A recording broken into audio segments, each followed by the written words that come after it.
नमस्कार दोस्तों, साथियों, सीखने वालों और कक्षा 10 के प्रिय विद्यार्थियों। Hello everyone. Today I am going to discuss about class 10 Hindi lesson अनियुक्ति विलास। प्रिय विद्यार्थियों, दोस्तों, सीखने वालों और कक्षा 10 के विद्यार्थियों, आज हम इस क्लास में आपको पढ़ाएंगे संस्कृत का पाठ अनियुक्ति विलास यूपी बोर्ड क्लास 10। चलिए चलते हैं। पहली पंक्ति, नितराम नीचोस्मिति से लेकर गुण गृहीतास तक की हिंदी समझते हैं।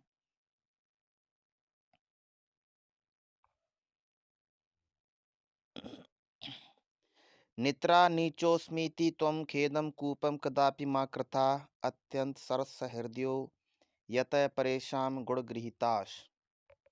कुछ कठिन शब्दों को समझ लिया जाता है। नितराम अत्यधिक, मा कृथा मत करो, गुणगृहीता गुणों को ग्रहण करने वाला या रस्सियों को ग्रहण करने वाला। संदर्भ पूरे पाठ के लिए एक ही रहेगा, संदर्भ बता देते हैं। प्रस्तुत अनियुक्ति हमारी पाठ्य पुस्तक संस्कृत परिचायिका के अनियुक्ति विलास नामक पाठ से अवतरित है। या हम सरल भाषा में संदर्भ लिख सकते हैं। प्रस्तुत संस्कृत पंक्तियां हमारी पाठ्य पुस्तक हिंदी के अनियुक्ति विलास नामक पाठ से ली गई हैं। इसका अनुवाद समझते हैं।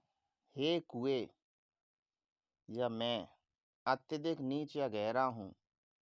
कुआ कहता है मैं अत्यधिक नीचा हूँ, गहरा हूँ, नीच हूँ। तुम इस प्रकार कभी भी खेद मत करो। एक दूसरा व्यक्ति कुएं से कहता है कि तुम ऐसा खेद या ऐसा दुख कभी प्रकट मत करो, क्योंकि तुम अत्यंत सरस हृदय, जल से पूर्ण हो और दूसरों के गुणों अर्थात रस्सियों को ग्रहण करने वाले हो। कुआ कहता मैं बहुत नीचा हूँ, मैं बहुत नीच हूँ। तो एक व्यक्ति ने कहा ऐसा कभी मत महसूस करो, इसका दुख कभी मत करो। तुम तो अत्यंत अच्छे हृदय वाले हो, जल से पूर्ण हो और दूसरों के गुणों अर्थात रस्सियों को ग्रहण करने वाले हो। दूसरी पंक्ति समझते हैं।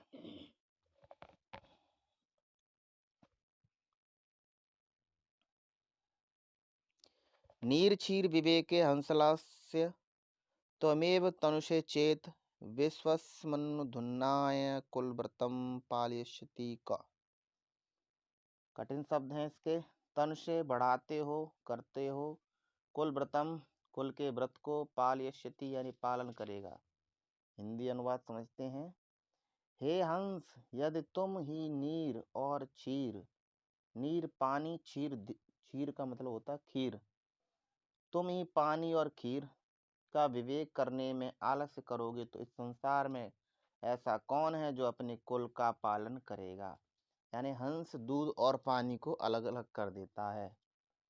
तो कहते हैं हे हंस, यदि तुम ही पानी और दूध का विवेक करने में आलस्य करोगे तो इस संसार में ऐसा कौन है जो अपने कुल का व्रत का पालन करेगा, क्योंकि सब लोग तुम पर विश्वास करते हैं। अगली पंक्ति को समझ लेते हैं। कोकिल यापै दिवशान तावद विरशान करील विटपेशु यावन्यलदलिमालः कोऽपि रसाल समुल्लसति। कठिन शब्द समझ लेते हैं। यापै बिताओ, रसाल आम का वृक्ष। अनुवाद समझते हैं इसका। हे कोयल, जब तक भौरों से युक्त कोई आम वृक्ष विकसित हो, हे कोयल, जब तक भौरों से युक्त कोई आम वृक्ष विकसित हो, तब तक तुम अपने नीरस दिनों को यानी बेकार दिनों को करील के वृक्ष पर ही बिताओ। कहने का आशय यह है कि जब तक अच्छे दिन आए, व्यक्ति को बुरे दिन किसी प्रकार व्यतीत कर लेने चाहिए। अगली पंक्ति की ओर। रे रे चातक सावधान मनसा मित्र क्षणम श्रूयताम अम्बोदा बहवो वसंति गगने सर्वे अपि नेत्रादृशा केचित् वृष्टिर्विधार्दयन्ति वसुधा गर्जयन्ति केचित् वृथा यं यं पश्यसि तस्य तस्य पुरतो मा ब्रूहि दीनं वचनम्। कठिन शब्द समझ लेते हैं। अम्बोधा, बादल, नेता, दृशा ऐसे नहीं है। आद्रयंती गीला कर देते हैं। हे मित्र चातक, हे मित्र चातक, पपीहे, हे मित्र पपीहे। सावधान मन से क्षण भर सुनो। आकाश में अनेक बादल रहते हैं, पर सभी उदार नहीं होते। कुछ तो वर्षा से पृथ्वी को गीला कर देते हैं, कुछ व्यर्थ ही गरजते हैं। अतः तुम जिस जिसको देखते हो उसके सामने दीन वचन मत बोलो, अर्थात प्रत्येक से मांगना उचित नहीं, क्योंकि प्रत्येक व्यक्ति दानी नहीं होता है। इसी विषय में एक पंक्ति कही है रहीमदास जी ने। रहमन असुआ नैन ढर जे दुख प्रकट करे, जाहे निकारन गे ते कृष्ण भेद कह दे।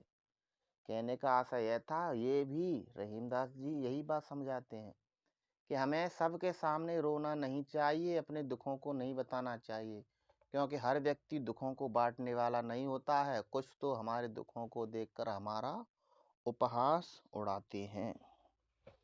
अगली पंक्ति की ओर चलते हैं। नवे ताड़नाद तापनाद वहीन मध्ये नवे विक्रियात कृष्मान्योस्मि स्वरस्य में मुख्य दुखम तदेकम यतो मां जनाम गुंजिया तौलयंती। समझते हैं कठिन शब्दों को। ये पंक्ति सर्वप्रिय है मुझे, आपको भी होगी। समझ लें इसके शब्दार्थ। वहीन मध्य आग के बीच विक्रियात बेचने से कृष्मान दुखी। गुंजिया, गुंजा के दाने फल के साथ, या घुंची बेल का दाना जिसकी माप एक रत्ती के बराबर होती है। यानी माप के कई तरीके होते हैं।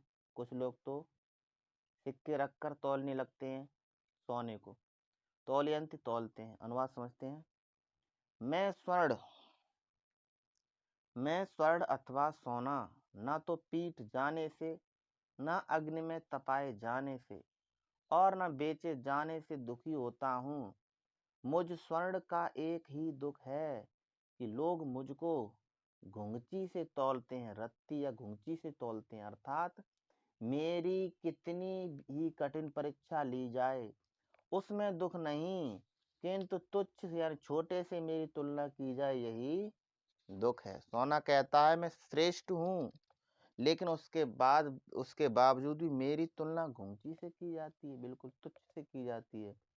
तो ये मेरे लिए बड़े दुख का कारण है। मैं जिस योग्य हूँ मुझे कम से कम वैसा तो समझा जाए। अगली पंक्ति की ओर चलते हैं।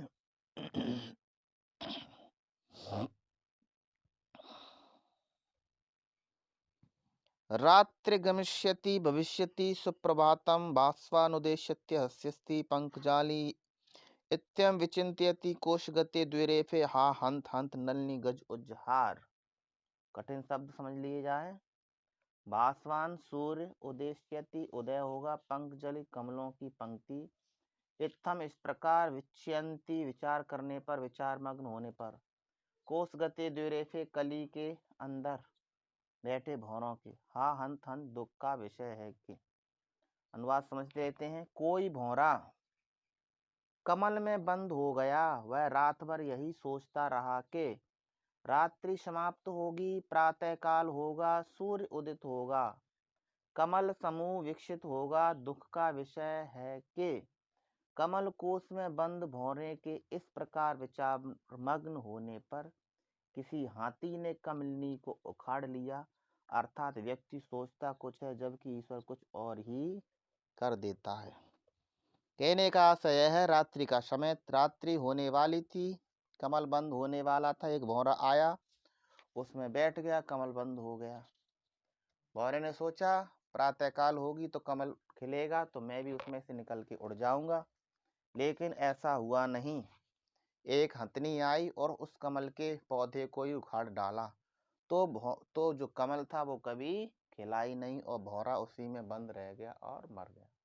कहने का आशय यह है तो जैसा हम सोचते हैं यह अनिवार्य नहीं है कि वैसा हो जाता है। तो हमने इस वीडियो में समझा